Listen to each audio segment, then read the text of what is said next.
আর এটা তুমি কি করছো?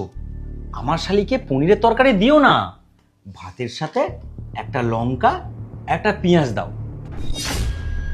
আর তার সাথে এক গ্লাস জল দাও। এই নাও শালি, এই পেঁয়াজ লঙ্কা দিয়ে তুমি ভাত খাও, এতে তোমার শরীরটাও ভালো থাকবে আর খাবারটা খুব তাড়াতাড়ি হজম হয়ে যাবে। পবিত্র, আমার বোন এখন এই লঙ্কা পেঁয়াজ দিয়ে ভাত খাবে?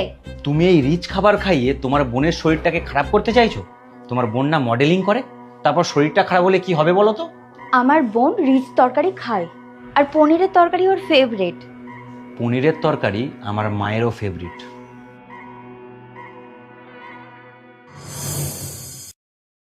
বৌমা, আজকে পনিরের তরকারি করনি? আপনি তো আপনার পেনশনের টাকা তুলবেন না, তাই আমরা যতটা পেরেছি ততটাই ব্যবস্থা করেছি আপনার জন্য। তাই চুপচাপ খেয়ে নিন। পায়েল, আমাকে খেতে দাও, আমার দেরি হয়ে যাচ্ছে। হ্যাঁ, দিচ্ছি। কি হলো মা, তুমি পনিরের তরকারি খাচ্ছ না?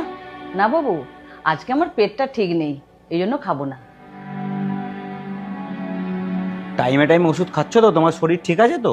বয়স তো হয়েছে, নর্মাল খাবার খেলে শরীরটাও ঠিক থাকবে, আর হজম শক্তিটাও এমনিতে কমে গেছে। আর বাবু বলছি, শীতকাল তো আসছে, আমার একটা চাদর কিনতে হবে।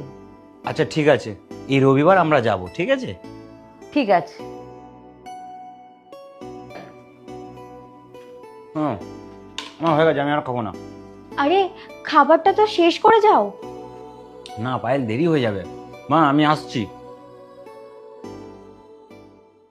তোমার কি অনেক টাকা হয়ে গেছে? তুমি এক কাজ করো, তোমার মায়ের পেছনে সব টাকা খরচা করে দাও, কারণ আমি তো এই সংসারে বানের জলে ভেসে এসেছি, তাই তো? তোমার আবার কি হলো? তুমি কেন বললে রবিবার দিন চাদর কিনতে যাবে? তুমি বারণ করতে পারলে না? ওনার যদি এতই চাদর কেনার ইচ্ছে থাকে